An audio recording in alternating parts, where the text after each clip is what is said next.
O patrão começou a desconfiar quando viu a faxineira guardar as sobras da cozinha e levar embora toda semana. Então, decidiu segui-la depois do trabalho, mas o que encontrou fez ele parar, no meio da rua. Do outro lado de um portão velho, dois idosos esperavam aquela mulher como família, numa casa simples, com um cachorro velho no quintal. E foi só quando ele reconheceu quem eles eram, que percebeu que alguém estava fazendo por eles o que ele nunca tinha feito. Fabrício Ferraz era o tipo de homem que sabia o preço de tudo e o valor de quase nada. Tinha 48 anos, uma construtora que ele havia construído com as próprias mãos e um apartamento de cobertura que ele raramente aproveitava porque estava sempre no escritório. A mansão onde morava era grande demais para uma pessoa só, mas Fabrício gostava assim. O espaço era sinal de conquista e ele havia conquistado muito. A casa tinha 3 andares, jardim com piscina, garagem para 4 carros e uma cozinha que parecia de revista. Quem mantinha tudo isso funcionando era Cleide. Cleide tinha 42 anos e trabalhava naquela casa fazia 11 anos. Chegava às 6h30 da manhã com um uniforme bem passado, saía às 5 da tarde sem reclamar. Recebia o salário todo dia 5, sem 1 centavo a mais e sem 1 centavo a menos. Fabrício não sabia o nome completo dela. Nunca havia perguntado. Para ele, Cleide era parte da casa, como a máquina de lavar ou o interfone. Funcionava, então não precisava de atenção. Ela havia aprendido isso rápido. No segundo mês de trabalho, quando quebrou sem querer um porta-retratos de vidro passando o aspirador, ele desceu as escadas, olhou para os cacos no chão, olhou para ela e disse que ia descontar do salário, sem perguntar o que tinha acontecido, sem ouvir explicação. Cleide juntou os pedaços, varreu o pó de vidro e não disse nada. Era o que se fazia. Nos 11 anos seguintes, ela aprendeu o ritmo daquela casa de cor. Sabia que Fabrício tomava café sem açúcar e com um dedo de leite. Sabia que ele não gostava de conversa antes das 9 da manhã. Sabia que nas terças-feiras ele chegava mais tarde e nas sextas-feiras saía mais cedo. Sabia tudo sobre ele. Ele não sabia quase nada sobre ela. A rotina começou a rachar numa quinta-feira de outubro. Fabrício desceu para pegar água às 10 da noite e encontrou Cleide na cozinha. Ela fazia hora extra naquele dia para lavar as janelas da sala que ele havia pedido para o fim de semana. Ela estava de costas, mexendo numa sacola plástica com um cuidado que chamou a atenção dele. Não era o jeito de quem joga lixo fora. Era o jeito de quem organiza algo com cuidado, verificando o que tem dentro antes de fechar. Fabrício ficou parado na entrada. Ela não ouviu ele chegar. Quando Cleide se virou e viu ele ali, parou por um segundo. Depois disse com a voz tranquila de quem não tem nada a esconder: "É resto de comida, seu Fabrício. Eu separo antes de jogar fora." Ele olhou para a sacola, olhou para ela e saiu da cozinha sem responder. Deitou, ficou encarando o teto por um tempo e ficou com aquela imagem na cabeça sem entender por quê. Resto de comida. Fazia sentido.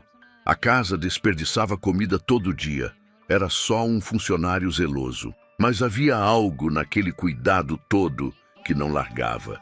Na sexta-feira seguinte, ele prestou atenção de propósito. Cleide saiu pelo portão às 5 em ponto, bolsa no ombro e uma sacola a mais na mão. Andou pela calçada com um passo firme, sem olhar para trás. Fabrício ficou na janela do escritório olhando até ela dobrar a esquina. Na sexta seguinte, fez o mesmo. Só que dessa vez ele desceu, pegou as chaves do Civic prata e saiu. Não havia um motivo claro. Era uma suspeita sem forma, um incômodo de patrão que achou que algo estava sendo levado sem permissão e não conseguia identificar o quê. Ele não disse para si mesmo que estava seguindo uma funcionária. Disse que estava verificando uma irregularidade. Ficou a meia quadra de distância, devagar, com o vidro entreaberto. Cleide andava sem pressa, mas sem parar. Dobrou 3 esquinas, passou por uma feira que ainda estava desmontando, atravessou um viaduto sem iluminação. O bairro foi mudando aos poucos. Calçadas mais estreitas, casas mais juntas, muito menos carro. Fabrício foi acompanhando. Depois de quase 40 minutos, ela parou numa rua de terra batida. Chegou até um portão de madeira torta com a tinta descascada e bateu 2 vezes. Enquanto esperava, ela ajeitou a sacola no braço e olhou para os lados, sem ver o Civic estacionado mais adiante do outro lado da rua, com Fabrício no banco do motorista tentando entender onde estava. O portão se abriu por dentro e Fabrício ficou olhando para o que apareceu do outro lado sem conseguir mover nada. Porque a primeira coisa que saiu pela fresta foi um cachorro velho, gordo e animado, que se jogou nas pernas de Cleide como se a conhecesse de uma vida inteira. Ela riu, um riso que ele nunca havia ouvido naqueles 11 anos, e abaixou para coçar o pescoço do animal. Então um homem idoso apareceu na soleira, magro, de camisa xadrez, e pegou a sacola dela com as 2 mãos com uma dignidade quieta, como quem aceita sem pedir. Fabrício estava prestes a ligar o carro e ir embora. Afinal, era só uma visita, quando a porta da casa se abriu completamente.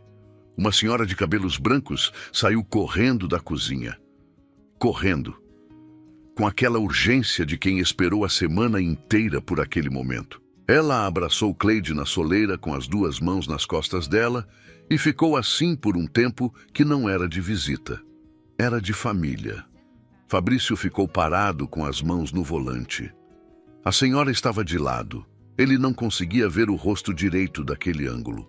Mas havia algo naquele jeito de abraçar, naquele movimento dos braços, que fez alguma coisa apertar no meio do peito dele, sem aviso e sem explicação. Então, a senhora levantou o rosto. E Fabrício viu. Era sua mãe. Dona Nair.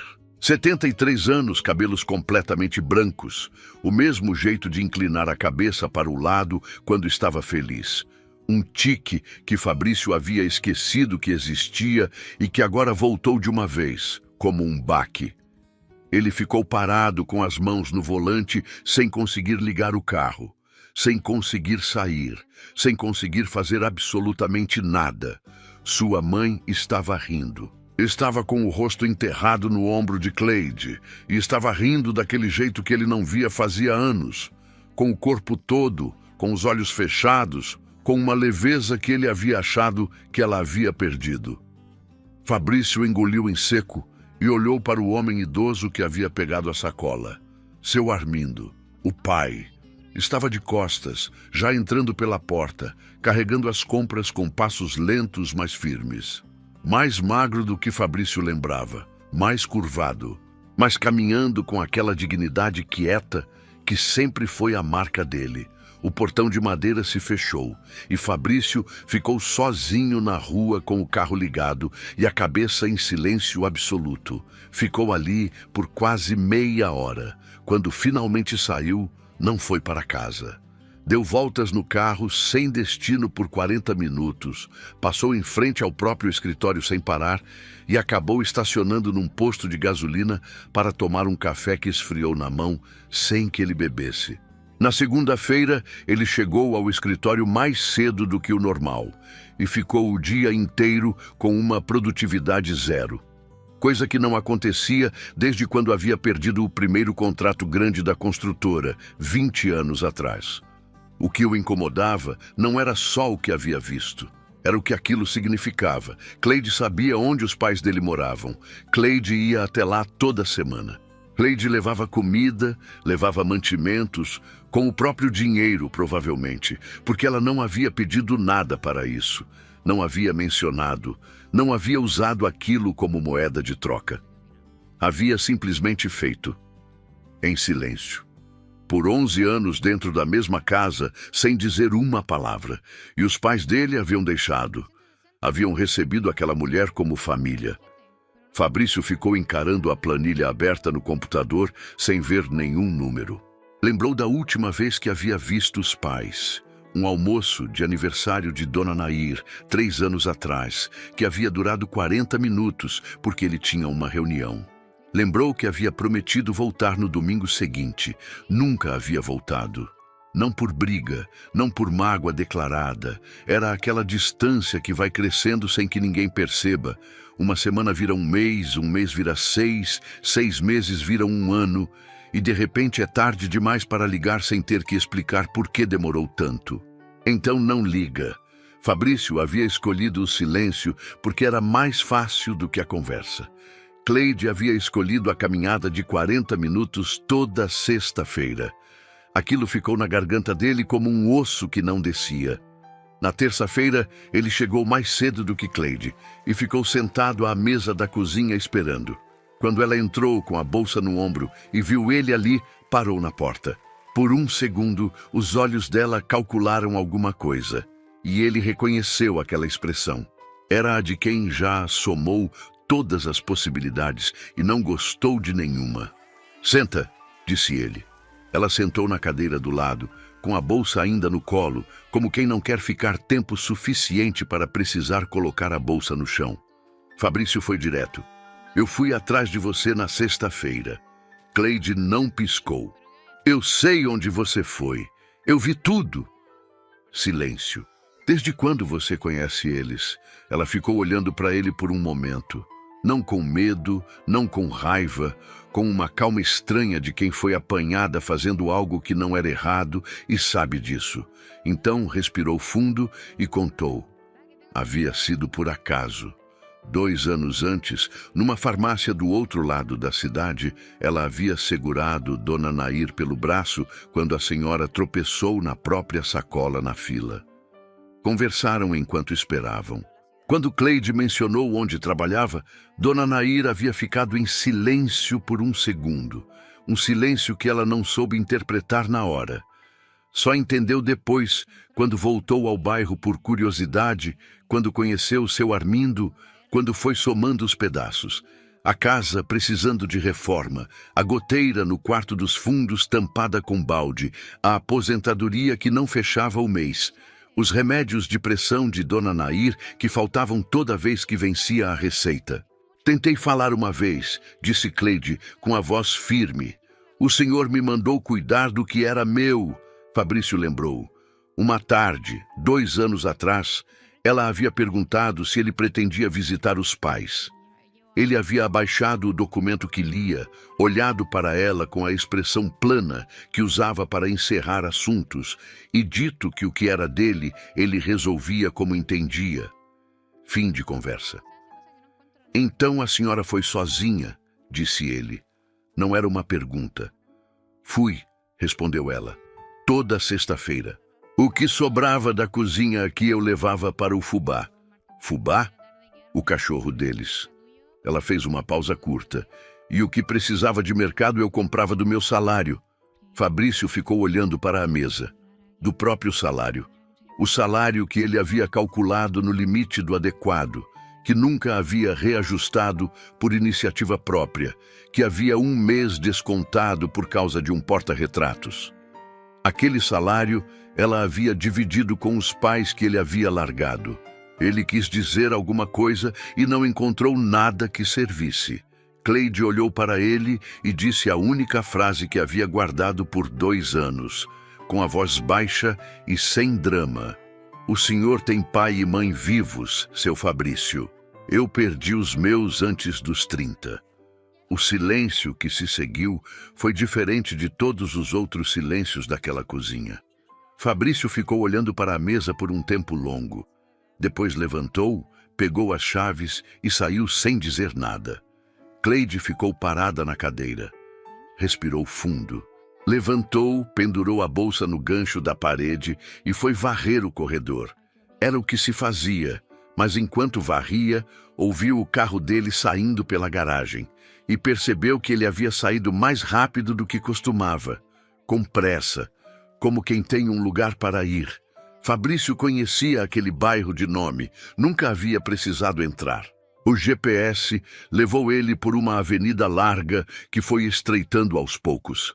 Primeiro as calçadas sumiram, depois o asfalto foi cedendo lugar a um paralelepípedo irregular e, por fim, a rua virou terra batida com pedras soltas. O Civic prata ia devagar, como se o carro também soubesse que estava fora do lugar. Ele estacionou a 2 quarteirões de distância e foi a pé. Havia um mercadinho na esquina com um freezer velho na calçada e uma placa escrita à mão. Um senhor varrendo a frente de casa parou para olhar para os sapatos de couro dele, não com hostilidade, com estranheza. Fabrício enfiou as mãos nos bolsos e continuou andando. Quando chegou na rua certa, parou. A casa dos pais era menor do que ele lembrava. Havia crescido naquelas paredes e na memória elas eram maiores, mas a memória exagera o que foi importante. O portão de madeira estava com a tinta descascada em tiras, torto na dobradiça de baixo. O muro tinha uma mancha de umidade que descia pela lateral. A janela da frente tinha uma persiana com uma lâmina faltando. Fabrício ficou parado na calçada de frente, olhando para tudo aquilo. Quanto tempo fazia que não vinha? 3 anos desde o almoço de aniversário. Mas antes do almoço, quanto tempo havia ficado sem aparecer? Mais 6 meses. E antes disso? Ele tentou calcular e desistiu porque o resultado era pior do que queria encarar. A porta da casa se abriu. Seu Armindo saiu com uma tigela na mão, provavelmente indo jogar água no quintal, um hábito velho que Fabrício reconheceu de imediato. O pai não havia visto ele ainda. Estava de cabeça baixa, cuidadoso com o passo por causa do desnível da soleira. Mais curvado do que na última vez. O cabelo, que antes era grisalho, agora era completamente branco. Fabrício não conseguiu se mover. Seu Armindo levantou os olhos quando chegou perto do portão e parou. Os dois ficaram se olhando por um momento que durou mais do que deveria. O pai com a tigela na mão, o filho com os sapatos cobertos de poeira da rua sem asfalto. Nenhum dos dois disse nada por um tempo. Fabrício abriu a boca e fechou. Havia ensaiado alguma coisa no carro. Não chegou a terminar o pensamento, mas havia começado. Agora, não tinha nenhuma palavra disponível. Seu Armindo olhou para ele de cima a baixo. Olhou para o carro ao fundo. Olhou de volta para o filho. Então colocou a tigela no chão com cuidado, abriu o portão torto com o mesmo gesto de sempre, empurrando um pouco para cima antes de puxar, porque a dobradiça puxava, e disse com a voz que Fabrício não ouvia fazia 3 anos. Entra, o feijão tá quente, nada mais. Sem cobrança, sem pergunta, sem a cena que Fabrício havia passado os últimos dias temendo. Só aquela frase simples e aquele portão aberto. Fabrício entrou. A casa, por dentro, tinha o mesmo cheiro de sempre. Café passado, madeira velha, aquele sabão em pó específico que Dona Nair usava desde que ele era criança. A sala tinha os mesmos móveis, só mais gastos. O sofá com a capa de crochê que a mãe havia feito num inverno de muito tempo atrás. O aparador com as fotos emolduradas, e ele viu, de relance, uma foto dele com uns 8 anos que ainda estava lá. Do lado de dentro havia uma diferença que ele não esperava. Havia um balde no canto da sala embaixo de uma mancha escura no teto. A goteira, Cleide havia mencionado. Fabrício olhou para aquilo por um segundo e desviou o olhar. Nair, chamou seu Armindo com a voz calma. Tem visita. Passos rápidos na cozinha. Uma pausa. E então Dona Nair apareceu na entrada com as mãos ainda úmidas de lavar louça e ficou parada quando viu o filho. Ela não correu, não gritou.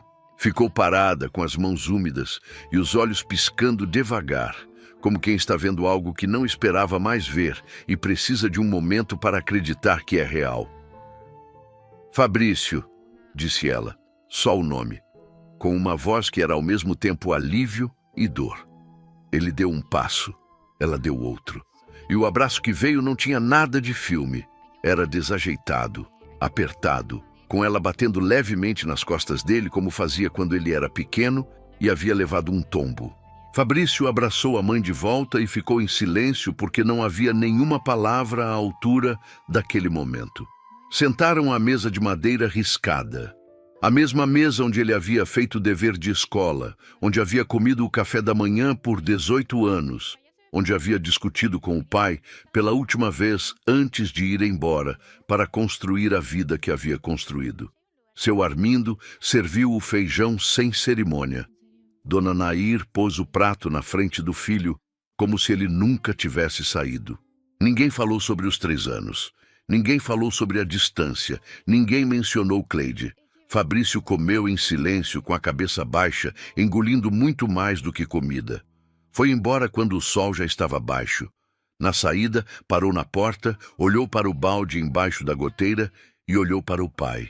"Eu mando alguém consertar isso", disse ele. Seu Armindo encolheu um ombro. Nem sim, nem não. O jeito dele de aceitar sem fazer gosto. Fabrício foi até o carro com a gravata afrouxada e as mãos pesadas.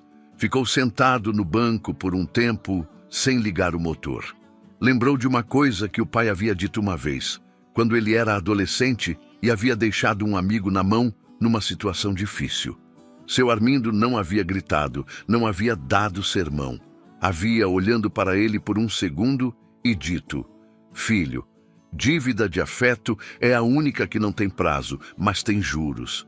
Fabrício havia rido na época, achado que era papo de velho. Não estava achando graça agora. Ligou o carro e ficou parado por mais um momento olhando pela janela para a rua de terra batida, para as crianças jogando bola no terreno baldio da esquina, para a luz amarela acendendo na janela da casa dos pais. A janela da cozinha. Dona Nair, provavelmente, lavando os pratos do jantar. Ele ficou olhando para aquela luz por um tempo que não soube medir. Depois saiu. No caminho de volta para a mansão, parou num caixa eletrônico. Ficou parado na frente da tela por um momento, digitou um valor e ficou olhando para o comprovante que saiu. Dobrou o papel, colocou no bolso e foi para casa. Naquela noite não dormiu bem. Ficou acordado encarando o teto da suíte. O mesmo teto de gesso com moldura que havia custado mais do que a reforma inteira da casa dos pais custaria. E ficou pensando numa coisa simples que não conseguia sair da cabeça. Cleide havia feito toda semana durante 2 anos algo que ele não havia feito em 3 anos com carro, dinheiro e tempo disponível. Havia aparecido. Na manhã seguinte, Cleide chegou e encontrou ele esperando, dessa vez não na mesa, na porta da cozinha, com uma expressão que ela nunca havia visto nele antes, e com um envelope na mão. Cleide parou na entrada da cozinha com a bolsa ainda no ombro. Fabrício estava encostado na pia, de braços cruzados, o envelope na mão direita. Não era a postura de quem vai dar uma bronca, mas ela ainda não sabia o que era. Ficou parada perto da porta, sem avançar, sem recuar. "Pode entrar", disse ele. Ela entrou devagar e ficou de pé perto da mesa, de bolsa no ombro, esperando. Fabrício olhou para o envelope por um segundo, depois estendeu para ela. Cleide pegou sem entender. Abriu com cuidado. Dentro havia um cartão de papel simples, dobrado ao meio, e atrás do cartão um depósito bancário impresso. Ela olhou para o valor e ficou parada. Era quase o dobro do salário dela. "Isso é referente aos 2 anos", disse Fabrício com a voz baixa e sem ornamento. "Dos remédios, das compras, do ônibus que a senhora não tomava para economizar. Eu fiz uma estimativa. Se ficou faltando alguma coisa, me fala." Cleide ficou olhando para o papel por um momento, sem dizer nada. "Eu não fiz isso esperando receber", disse ela. "Eu sei", respondeu ele. "Por isso estou pagando." Ela dobrou o comprovante com cuidado, colocou dentro do cartão, fechou o envelope. Ficou com ele na mão por um momento. Depois guardou na bolsa. "Obrigada, seu Fabrício." Ele acenou com a cabeça e saiu da cozinha. Cleide ficou parada por um instante, pendurou a bolsa no gancho e foi ligar a cafeteira. Mas havia algo diferente naquele silêncio, menos pesado. Como se um vão enorme que existia naquela cozinha tivesse diminuído um pouco. Nos dias seguintes, Fabrício mudou. Não de uma vez, não de forma dramática. Eram pequenas coisas que Cleide foi notando sem querer. Ele passou a dar bom dia quando descia para o café. Antes era raro. Uma vez, ela derrubou um pote de azeite no fogão e esperou a reação dele com o estômago apertado. Ele olhou, disse que acontecia e foi pegar papel toalha para ajudar a limpar. Ela ficou olhando para aquilo sem saber o que fazer com a cena. Mas o maior sinal veio numa quinta-feira. Cleide estava passando as roupas da semana quando ouviu o carro de Fabrício saindo mais cedo do que o normal. Não era dia de reunião fora. Não havia agenda diferente. Ela não perguntou nada. Não era costume perguntar. Na sexta-feira, quando ela chegou no portão de madeira torta carregando a sacola de sempre, encontrou seu Armindo no quintal, conversando com um rapaz jovem de cinto de ferramentas. Havia uma escada encostada na parede, material de construção empilhado do lado de fora e a goteira do quarto dos fundos desmontada. "E que está acontecendo aqui, seu Armindo?" perguntou ela, olhando para tudo aquilo. O velho encolheu um ombro com a dignidade de sempre. "O menino mandou gente." Uma pausa. "Não perguntei se podia." Cleide ficou olhando para a escada, para o rapaz medindo a parede, para o balde que havia sumido do canto da sala. Não disse nada. Entrou na cozinha, colocou as compras na mesa e encontrou Dona Nair fazendo café com um sorriso diferente. Não o sorriso de sexta-feira, que era de alegria por ela ter chegado.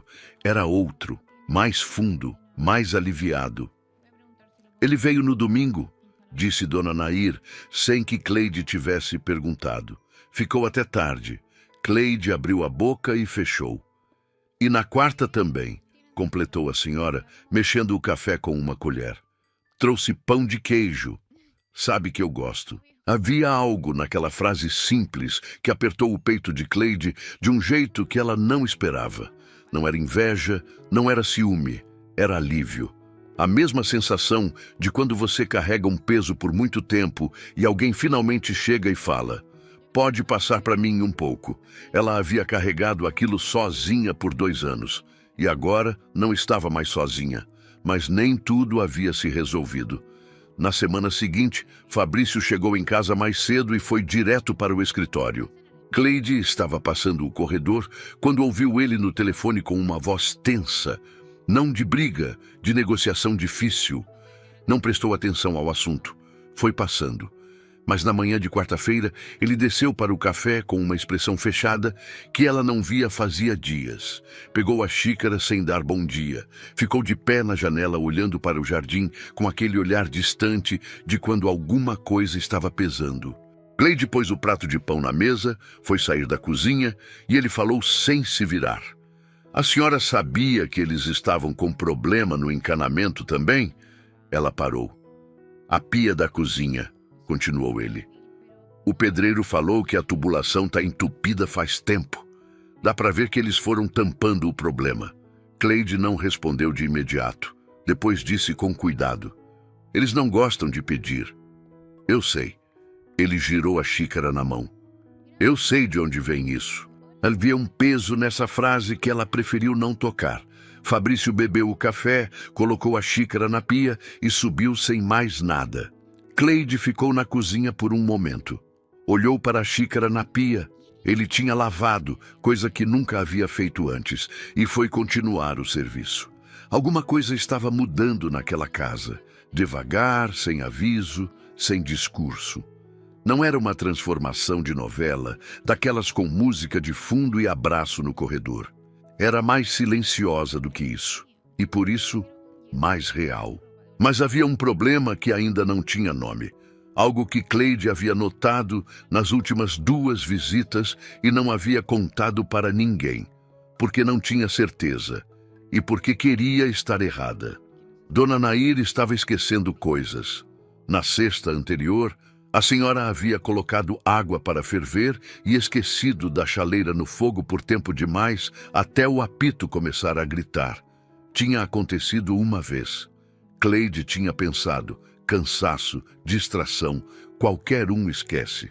Mas naquela semana, quando Cleide chegou, Dona Nair havia aberto a porta com um sorriso aberto e dito com alegria genuína: "Que surpresa boa, Cleide. Hoje é sexta." Era sexta. Como toda semana fazia 2 anos. Cleide havia sorrido de volta, entrado, colocado as compras na mesa e ficado com aquela frase na cabeça o resto da tarde. Dona Nair havia conversado normalmente, feito o café, perguntado da vida. Estava bem, estava presente. Mas havia aquele buraco pequeno no meio da tarde, aquele "hoje é sexta", dito com surpresa genuína, que não saía da cabeça de Cleide. Ela não disse nada para seu Armindo, não disse nada para Fabrício, mas voltou para casa naquela noite com um peso diferente no peito, não o peso de carregar que ela já conhecia, o peso de não saber o que estava por vir. Seu Armindo sabia, fazia tempo. Ele não havia dito nada para ninguém porque era o jeito dele, segurar o que era pesado sem mostrar que estava pesando. Havia feito isso a vida inteira, com dívida, com doença, com filho que sumiu. Era uma habilidade que os homens da geração dele desenvolveram sem perceber e que custava caro sem que eles soubessem o preço. Mas naquela sexta-feira, quando Cleide chegou e encontrou ele sentado na soleira do quintal no meio da tarde, fora do horário, sem fazer nada, só olhando para o chão, ela entendeu que o peso tinha chegado no limite.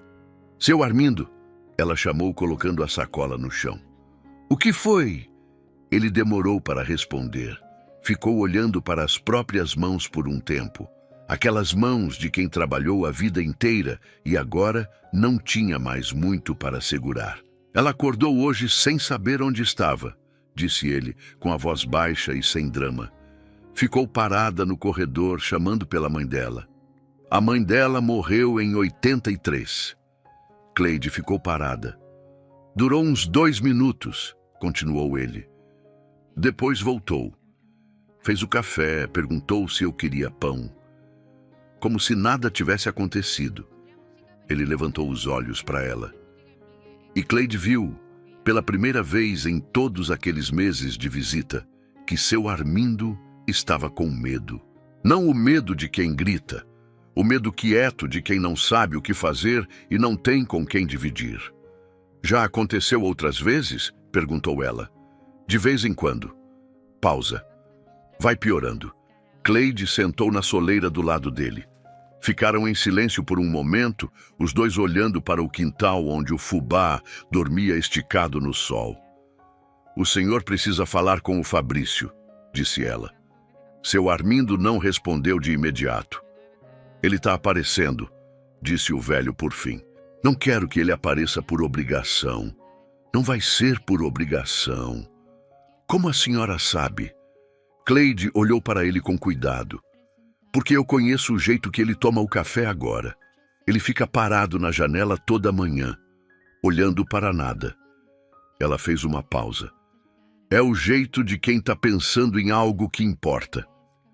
Seu Armindo ficou quieto. Depois soltou um ar longo pelo nariz e levantou devagar, com cuidado no joelho ruim. "Deixa eu ver se o feijão não passou do ponto." Era o jeito dele de encerrar uma conversa que havia chegado longe o suficiente. Cleide ficou na soleira por mais um momento. Então pegou o celular e mandou uma mensagem para Fabrício. Simples, direta, sem explicação. "Preciso falar com o senhor na segunda de manhã, antes de eu começar o serviço." Ele respondeu em 2 minutos. "Tá bom." Na segunda-feira, ela chegou mais cedo. Fabrício já estava na cozinha com o café na mão. Ela contou tudo. O corredor, a mãe de 83, o seu Armindo na soleira. Contou sem enfeitar, com a mesma voz firme de sempre. Fabrício ouviu tudo sem interromper. Quando ela terminou, ele ficou olhando para a xícara por um momento. "Há quanto tempo o senhor seu Armindo está carregando isso sozinho?", perguntou ele. "Não sei. Bastante." Fabrício colocou a xícara na pia. Pegou o casaco no encosto da cadeira. "Vou lá hoje." "Hoje é segunda", disse ela. "O senhor tem reunião às 9. "Eu sei." Ele foi até a porta e parou. "A senhora pode avisar que vou chegar mais tarde?" Cleide assentiu. Fabrício saiu. Ela ficou na cozinha, ligou a cafeteira de novo e ficou ouvindo o carro dele sumir pela rua. Havia algo diferente naquela saída. Não era o carro saindo para o escritório. Era outro ritmo, mais urgente, mais humano. Naquela tarde, Fabrício chegou em casa depois das 6, com a gravata afrouxada e um silêncio diferente. Não o silêncio de sempre, aquele fechado e ocupado. Um silêncio mais aberto, de quem acabou de ter uma conversa difícil e ainda está digerindo o que ouviu. Cleide estava terminando de dobrar as roupas da semana quando ele passou pelo corredor. Ele parou na porta. "Ela tem consulta na quinta", disse ele. "Eu já marquei." "Tá bom", respondeu ela. Ele ficou parado por um segundo a mais, como se fosse dizer algo, e não disse. Virou e subiu as escadas. Cleide terminou de dobrar as roupas, guardou a pilha no armário e foi pegar a bolsa para ir embora. Quando passou pela janela do corredor, olhou para o jardim lá embaixo. Fabrício estava sentado na borda da piscina que ele nunca usava, de sapatos ainda calçados, olhando para a água parada. Ela não disse nada. Continuou andando. Mas na sexta-feira, quando chegou na casa dos pais, encontrou algo que não esperava. Uma cadeira nova na sala, larga e acolchoada, com encosto firme, do jeito que médico recomenda para quem tem problema de coluna. E ao lado da cadeira, uma mesinha pequena com os remédios de Dona Nair organizados por dia da semana, com a dosagem escrita num papel plastificado. Seu Armindo estava no quintal quando ela entrou. Ela olhou para a cadeira, olhou para ele pela janela, e ele encolheu o ombro com a dignidade de sempre. "O menino trouxe na quarta", disse ele, sem olhar para ela. "Não perguntei se podia." Cleide ficou olhando para os remédios organizados, para o papel plastificado com a letra de Fabrício. Então, Dona Nair apareceu na porta da cozinha com um avental e disse com um sorriso aberto de sexta-feira: "Cleide, que saudade, menina. Hoje a gente faz bolo?" Era sexta, como toda semana. Cleide sorriu de volta, colocou a sacola na mesa e disse que fazia o bolo sim. Mas enquanto separava os ingredientes, ficou pensando que havia algo naquela casa que estava começando a funcionar. Não como antes, porque antes não funcionava direito. Como algo novo, remendado, imperfeito, ainda aprendendo a forma. E havia uma pergunta que ela ainda não tinha resposta. Quando Fabrício entendesse tudo o que havia perdido, não só os anos, mas o que os anos haviam feito com a mãe, como ele ia carregar isso? A consulta foi numa quinta-feira de manhã. Fabrício buscou os pais às 8h30. Dona Nair saiu de casa com o vestido azul que usava em ocasiões importantes. Ela não sabia que era consulta médica. Fabrício havia dito que iam almoçar fora para não criar ansiedade. Seu Armindo entrou no banco de trás sem comentário, com o chapéu na mão, olhando pela janela. Cleide soube de tudo depois, por partes, sem que ninguém tivesse planejado contar. Soube pelo seu Armindo numa sexta-feira, quando chegou e encontrou o velho mais quieto do que o normal. Ele contou com a voz baixa, sem olhar para ela, mexendo numa ripinha de madeira que não estava consertando nada, só ocupando as mãos. A médica havia conversado com Fabrício separado de Dona Nair por uns 20 minutos. Havia usado palavras que seu Armindo não conhecia, mas entendeu o suficiente. Havia dito que era progressivo. Havia dito que com acompanhamento, rotina e presença, a qualidade de vida se mantinha por bastante tempo. Havia dito que a família precisava estar perto.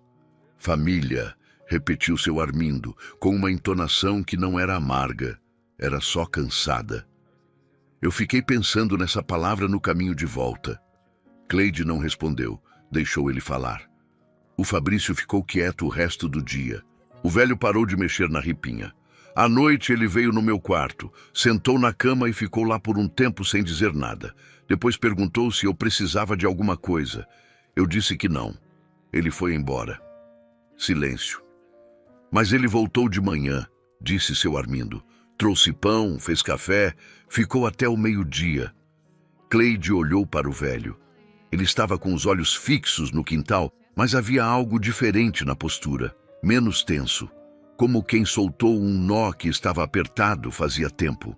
Na semana seguinte, as sextas-feiras ganharam uma presença a mais. Fabrício começou a aparecer na casa dos pais nas sextas à tarde. Não toda sexta, mas com frequência suficiente para que Dona Nair passasse a esperar. Às vezes chegava antes de Cleide, às vezes depois. Nunca foi combinado, foi acontecendo. Numa dessas sextas, Cleide chegou e encontrou os dois na cozinha. Fabrício sentado à mesa com um copo de suco e Dona Nair em pé no fogão, ensinando ele a fazer o caldo de feijão do jeito certo. Ele estava com o celular na mão, anotando as proporções com uma atenção que ela nunca havia visto nele para nada que não fosse trabalho. Cleide parou na entrada da cozinha sem fazer barulho. Ficou olhando por um momento. Mais um pouquinho de louro, dizia Dona Nair mexendo a panela. Não muito. Louro é igual conselho, meu filho. Pouco ajuda, muito estraga. Fabrício anotou. Sério, como se fosse uma reunião importante. Cleide foi para o quintal sem entrar na cozinha. Mas havia dias mais difíceis. Numa quarta-feira à noite, Fabrício ligou para o celular dela, coisa que nunca havia acontecido. Ela atendeu com o coração acelerado. A senhora pode vir amanhã mais cedo? Disse ele, com a voz controlada, mas com alguma coisa embaixo do controle que ela reconheceu. Minha mãe teve um episódio mais forte hoje à tarde. Meu pai está bem, mas acho que ela vai precisar de um rosto conhecido amanhã cedo. Eu vou, disse ela sem hesitar. Obrigado. Ele desligou. Cleide ficou parada com o celular na mão por um momento. Era a primeira vez que ele havia dito obrigado para ela em 11 anos. Na manhã seguinte, ela chegou às 7. Dona Nair estava sentada na cadeira nova da sala, com uma xícara de chá nas mãos, quieta. Quando viu Cleide entrar, sorriu. Um sorriso menor do que o de sexta-feira, mais dentro de si. Mas sorriu. Você veio cedo hoje, disse ela. Vim sim, Dona Nair. Tô aqui. A senhora assentiu, bebeu o chá e ficou olhando pela janela. Cleide sentou no sofá do lado, sem precisar de convite, sem precisar de explicação. Ficaram as duas em silêncio por um tempo, com o sol da manhã entrando pela persiana. Fabrício desceu as escadas por volta das 8. Viu as duas na sala, parou por um segundo e foi para a cozinha fazer café sem dizer nada.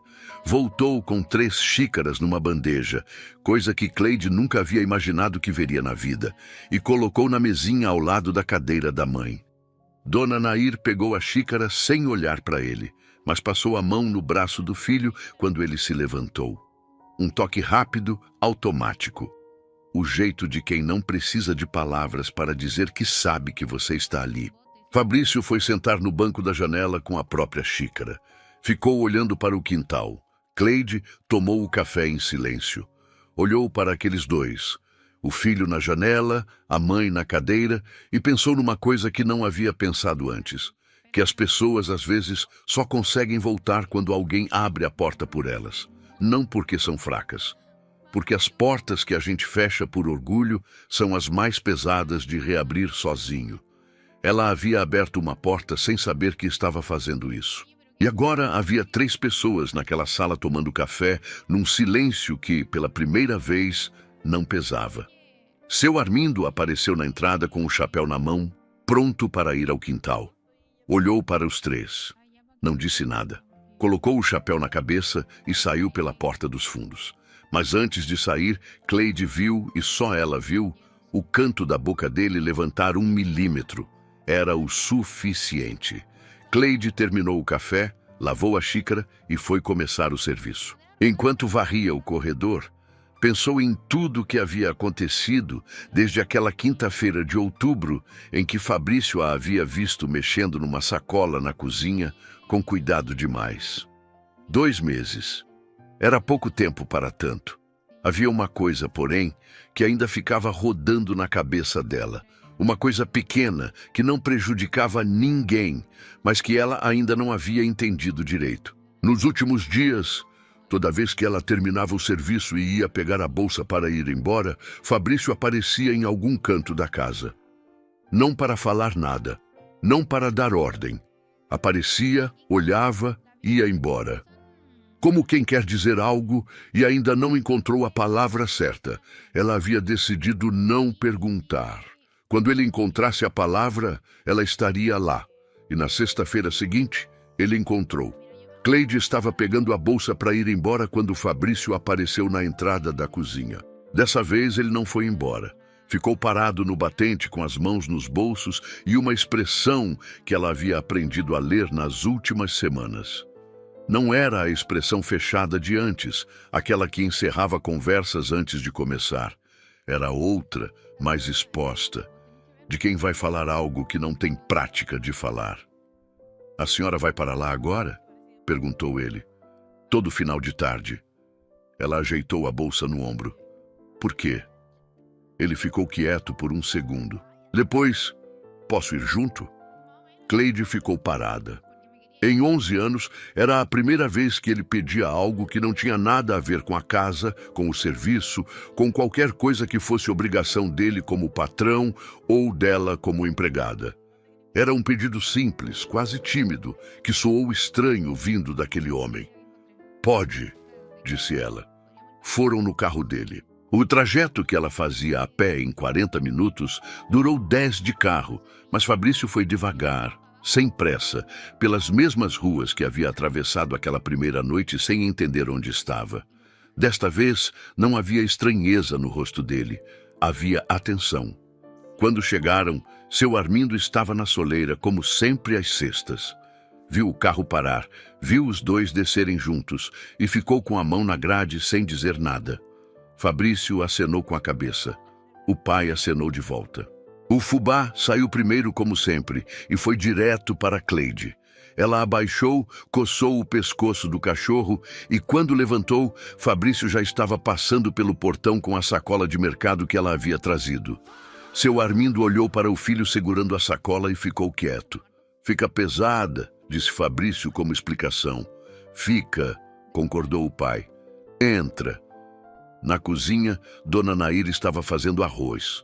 Quando ouviu os passos, se virou, e ao ver o filho ali, naquela cozinha, num sexta-feira à tarde, ficou com a colher parada no ar por um segundo.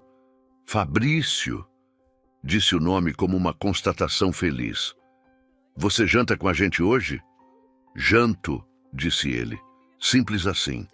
Sem cerimônia, sem discurso, sem o peso de tudo que havia vindo antes. Dona Nair voltou para o arroz com uma satisfação quieta, que era mais eloquente do que qualquer coisa que ela pudesse ter dito. Fabrício sentou à mesa. Cleide colocou as compras no armário. Seu Armindo foi buscar o feijão que estava no fogo desde o meio-dia. A tarde foi assim, sem evento, sem cena marcante. Fabrício ajudou a pôr a mesa sem que ninguém pedisse. Seu Armindo contou uma história velha sobre um vizinho que havia tentado criar pato no quintal e arrependido em menos de uma semana. Dona Nair riu daquele riso com o corpo todo que Fabrício havia visto pela primeira vez naquela noite dentro do carro, do outro lado da rua, sem entender ainda o que estava vendo. Desta vez, ele estava na mesa e riu junto. Depois do jantar, Cleide foi lavar a louça e Fabrício foi sentar na soleira do quintal com o pai. O fubá se instalou entre os dois, alheio à gravidade do momento. Ficaram em silêncio por um tempo, os dois olhando para o céu que ia escurecendo devagar. "Pai", disse Fabrício por fim. Seu Armindo esperou. "Eu sei que não tem palavra que resolve o que eu fiz." Uma pausa. "Ou o que eu não fiz." O velho ficou quieto por um momento. Depois disse com a voz baixa e sem drama: "Não precisa de palavra, menino. Precisa de presença." Fabrício não respondeu, mas ficou. Cleide ouviu aquilo da cozinha, com as mãos na água quente, e não disse nada. Havia coisas que não eram para ela. Aquela era uma delas, e ela sabia reconhecer. Quando saiu, Já estava escuro. Fabrício a levou de carro até a parada do ônibus. Ela havia recusado ser deixada em casa, disse que ficava perto. Ele parou o carro, ficou com o motor ligado enquanto ela descia. Cleide! Ela se virou. Fabrício estava olhando para a frente, para a rua vazia. Não para ela. Eu ia te demitir, sabe? A voz saiu baixa. Naquela semana que comecei a desconfiar da sacola. Já estava pensando nisso. Ela não disse nada. Ainda bem que não fiz. Uma pausa longa. Ia ser o maior erro da minha vida, de uma lista que já é comprida. Cleide ficou parada na calçada por um momento. Então disse com simplicidade: "Boa noite, seu Fabrício." Ele assentiu. Ela foi. O carro ficou parado na sarjeta por mais 1 minuto antes de sair. Nos meses que vieram, cada personagem encontrou o seu lugar, do jeito imperfeito e real que a vida permite. Fabrício passou a aparecer na casa dos pais toda semana, às vezes 2 vezes. Não era obrigação e não parecia obrigação. Era um homem reaprendendo um caminho que ele mesmo havia fechado passo a passo, sem pressa e sem graça fácil. A construtora continuou funcionando. Ele continuava sendo bom no que fazia. Mas havia noites em que ele saía do escritório cedo, sem reunião, sem motivo declarado, e ia sentar na soleira do quintal com o pai até o sol descer. Seu Armindo reformou o galinheiro com as próprias mãos, no ritmo do joelho ruim, recusando ajuda em tudo que ainda conseguia fazer sozinho. Aceitou o piso novo, aceitou o reboco, aceitou o filho de volta, tudo com o mesmo silêncio digno de quem nunca havia pedido nada e não ia começar agora. Mas nas sextas, quando o carro de Fabrício dobrava a esquina, seu Armindo já estava na soleira. Sempre estava. Dona Nair teve dias melhores e dias mais difíceis, como a médica havia dito que seria. Mas havia rotina, havia rosto conhecido, havia presença. Nas cestas de bolo, ela se lembrava de tudo, da receita, da quantidade de fermento, do nome de cada um.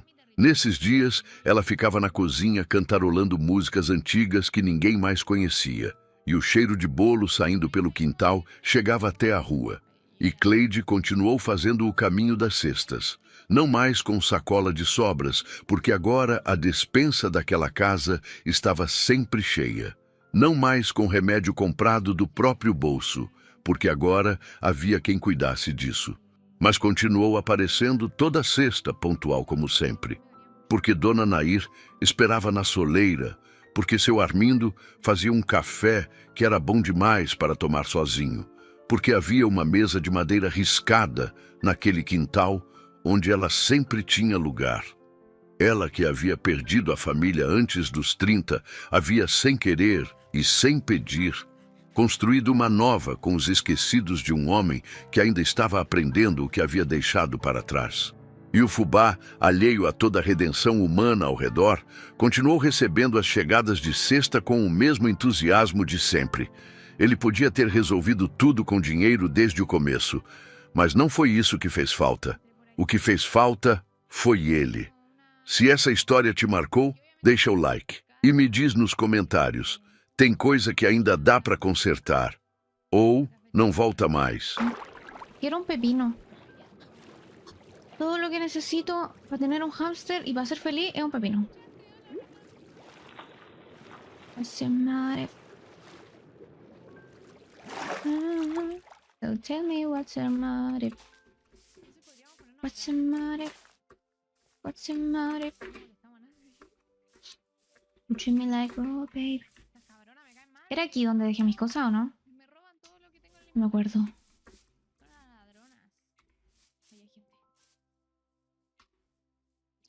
Gracias, gracias.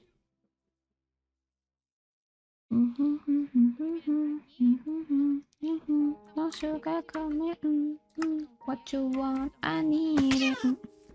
Puedes raptar amiga con una cuerda. Ay, pero no tengo cuerda. Tengo que ir a buscar. Tell me what's your motive. What's your motive? What's your motive? Tell me what's your motive.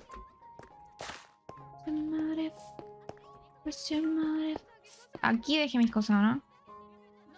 Lanzo. No lo abrí.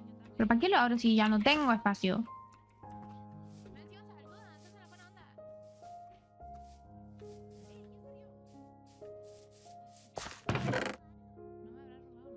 Que no tengo nada de espacio. Necesito una mayor esto. Y esto. Porque estos son los más importantes. The spider to the fireman that broke. The person that Korea told the joke. The inspiration to be seen. Even at the television screen. Spider to the fireman that broke.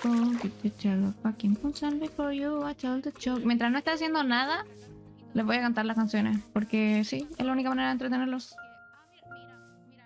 One is 1,000 times got demon bolder. Don't be surprised when you get bent older. They told ya, but you are dying for it. She saw us grabbing out and was what it is. The kids will dream of making it. Another variation on a theme. A tangle on a television and the magazine. You reckon that they do it for a joke? You reckon that we are defenders of any poser or professional pretender around. Necesito ese hilo. When did your list replace a trip and turn like a fist? Replace the kids don't concert. I don't want your pride. Stay for the morning after. Yo no quiero pelear contigo, chica. Yo solo quiero tus hilos.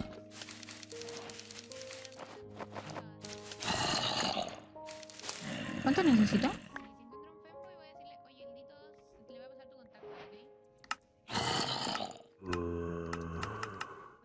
Pam, pam, pam, pam, pam, pam, pam. 4. Time got demon bolder. Don't be surprised when you get bent older. I told ya, but you are dying for it. Let's have a game on a cherry picker. Not quick enough, gonna get be quicker. Everything gonna get some thicker. Let's have a game on a cherry picker. Not quick enough, gonna be quicker. Everything gonna get some thicker. Listo. Assuming that would want to be man of the people when there's people like you. Listo, ya estamos un poquito más estable.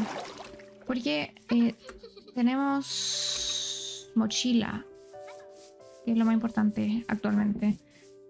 No sé si hacer un para abajo o hacer un cuadrado pelado que diga esto es de Go-Winning. My dog is much bigger than yours. With the feeling so pure. Oh, in the night with the crew regulator smoking cigarro. In the night with the crew regulator smoking cigarro.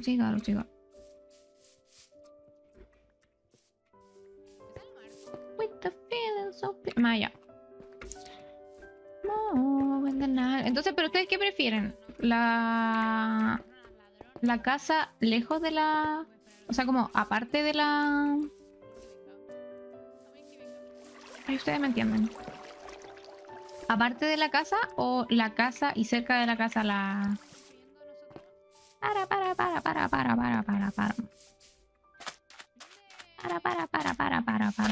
De aquí vengo, ¿no? Sí. Para. ¿Y dónde está el fucking cofre? Ahí está. Where the animators at the anime? Where the...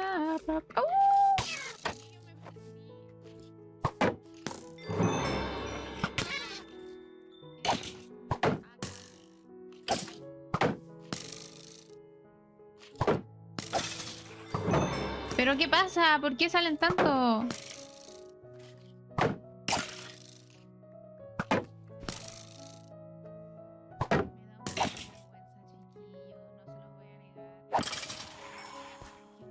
Espero que no salgan más. Let smoking cigarro, cigarro, cigarro. Michael can walk like through the door with the feeling so... ¿Por qué se van a llover?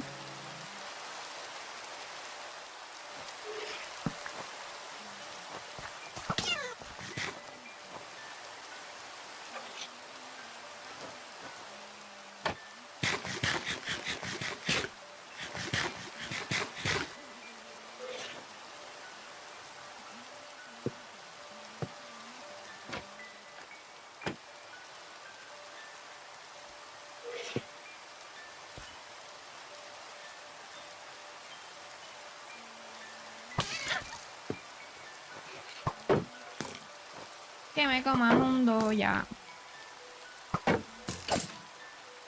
Te lanzo ratata.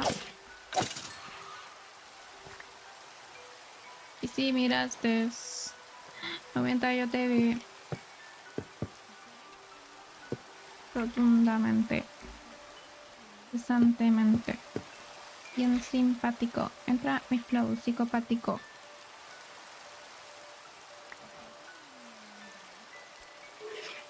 Y sin condena, sin pena.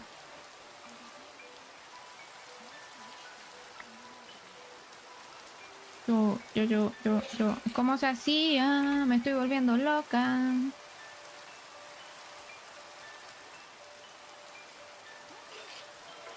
Me falta uno. Au. Bien, pero ahora estoy un poco en crisis porque no tengo espacio para nada y me van a matar. Mirate la zurraca, ta.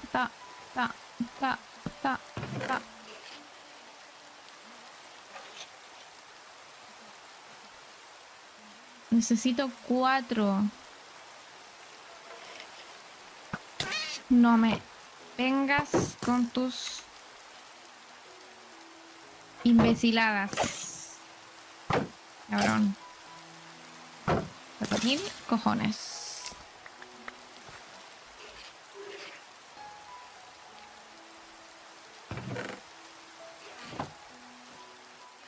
Estamos un poco atrapadas en estos momentos, pero mira. Que nos salga algo bonito. ¡Ay, un pingüino bebé! Me gusta más el unicornio, sí. Me da más personalidad. ¿Qué hago? Me falta uno de cuero. Pero salir a buscarlo hasta ahora es peligroso.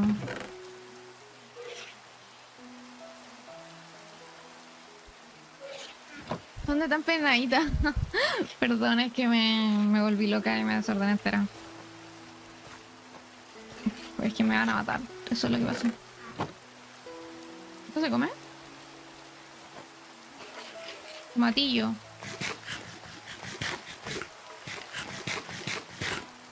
Es que estoy un poco atrapada. Me voy a morir en cualquier momento.